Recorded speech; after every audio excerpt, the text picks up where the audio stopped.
Right, so we've got Tim Light, and I think this has also been a pretty good response. Let's go through the 5 that you've put up. Consistency, explorable interfaces. I'll just fix up my little E there. I don't know if you can see it, but I can.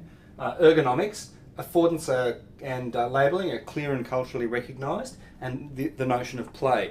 Let's just go through those 5 and just give a little bit of feedback on those. Again, consistency. This comes up a number of times, and I think it's really a credit that you've identified this, because it's part of producing an experience which is authentic and autonomous. The consistency is a really important part of allowing people, once they've started to use something, to interact with it and to explore it in a way which they understand and can continue to use effectively over time. So I think that's a really important point. I think you've identified that really well. Explorable interfaces. Again, that I think is important because probably dovetails a little bit into this idea of play, in that there's an element of romance. I think that's the kind of quasi-academic term for it, that there's an element of romance in the way that you operate and interact with things. That culturally can be a really important cue to the imagination and a cue to the way in which people not just look at something and not just go through, because you look at a telephone book and you understand what you're doing with the telephone book, but in a lot of these new media experiences, you're looking at something which is encouraging you to interact in a new way. And this whole idea of explorability is really important because it encourages you at a fundamental level to make something out of that process of interaction. So it extends interaction from being, I know how to look up the telephone book, to being something which is exciting. So the process of exploration, I think, manifests itself in the 5th point, and I'll just jump forward here, play. The process of exploration you could see as being enhanced in a kind of very synergistic way with play, that play is an extension of exploration because it's non-consequential exploration. Quite often we'll explore something in a way which is consequential, and we expect to get a particular and reasonably consistent response from that exploration. Play, on the other hand, is something where we are doing something, I think it might have been Pauline brought it up, but the idea of non-work. Something which is done because it's of no particular consequence. So when you explore a video game, you understand that you're interacting with a piece of software or kind of experience which in a sense is non-consequential. It's not destructive, it's not having an outcome in the real world. And in many senses, this is a really important aspect of what play offers. So play is a really good one to put in there. Ergonomics, I think that's a great point, and I think particularly in terms of the things that we're discussing, it extends not only to the physical affordance of systems and the way in which systems allow us to interact with them physically, but also the kind of the whole scope of how a particular piece of software, a particular experience allows us to understand and interpret it on a human sense. So in a sense, I think broadly speaking, ergonomics talks about more than simple physical affordance and moves into whole ideas, much more encompassing ideas of cultural affordance and the way in which something actually takes into account the functioning of the person within that environment. So simple things like contrast on screen, the way that things actually operate in terms of color palette or typographical cues. These are certainly design elements, but in a broader sense, they are functional things which enhance what I would consider to be the fundamental ergonomic apprehensibility of the object. So I think it operates a little bit beyond the typical description that's been given of ergonomics in terms of physical therapy and correct posture at your desk and all that kind of thing, and something which actually looks at that in a much more experiential and broader experiential context. So I think that's really good. And affordances are clear and culturally, and labelling are clear and culturally recognised. And that's a great point because it comes back to this idea of consistency. It comes back to the idea of a shared meaning, and I think this is a really important point.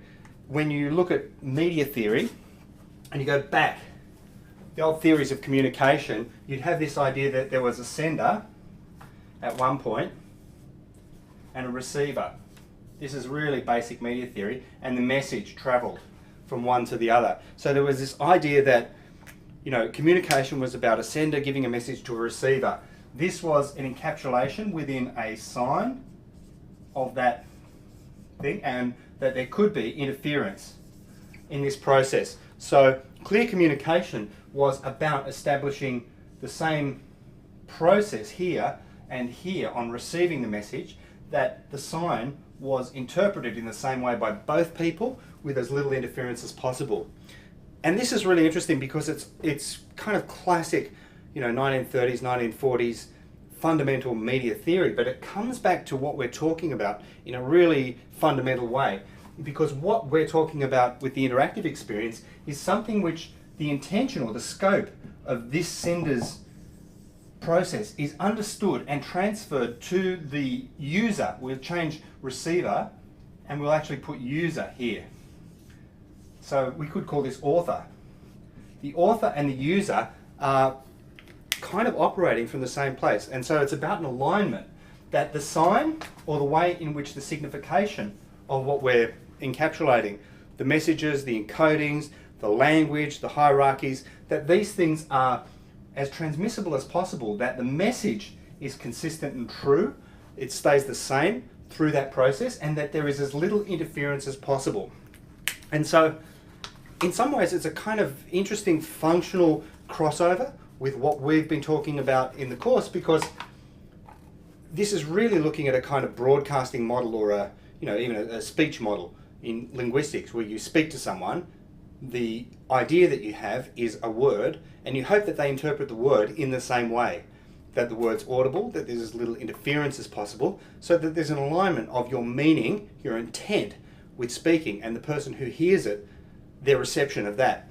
And if we look at this process in the interactive world, we see that it becomes really a series of the same sorts of ideas, which are just enhanced and expanded a little bit. So we're seeing the notion of a clear scope, a clear intention, and a clear purpose, which is then transmitted in such a way that the signs maintain their integrity through the process, and that the user can then understand what the intention was, what the purpose of the interactive experience was, as closely as possible. And in some senses we might say that the success of the process is dependent on the alignment of the author's intention and the user's experience of that process. And all of those steps in the middle, consistency, clear cultural labeling, hierarchies of meaning, you know, the parallels of language and signification that happen in that middle place, all of those things are ways of either enhancing or detracting from the clarity of that process. And then in fact they may produce unintentionally noise in this process. And that's something people have identified a little bit in some of their early discussions about things like you know, interactive experiences which don't work, or websites that don't work in the way you expect them to.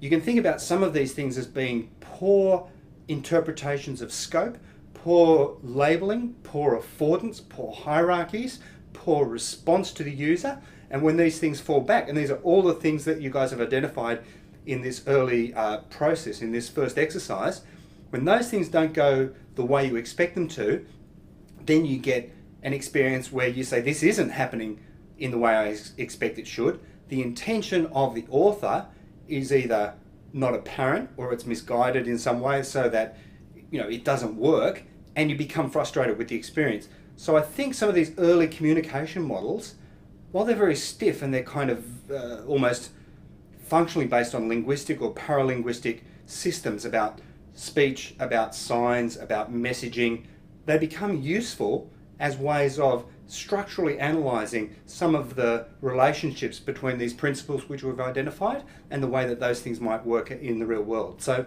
thanks guys, and I have another little piece I want to talk, something that's come up in the course about the process of what's called memetics, but I'll produce a separate little video talk about that and put that up for you in the next little while. So thanks for your good work on the first assignment, and I guess I'll try and do some more little video responses along the way.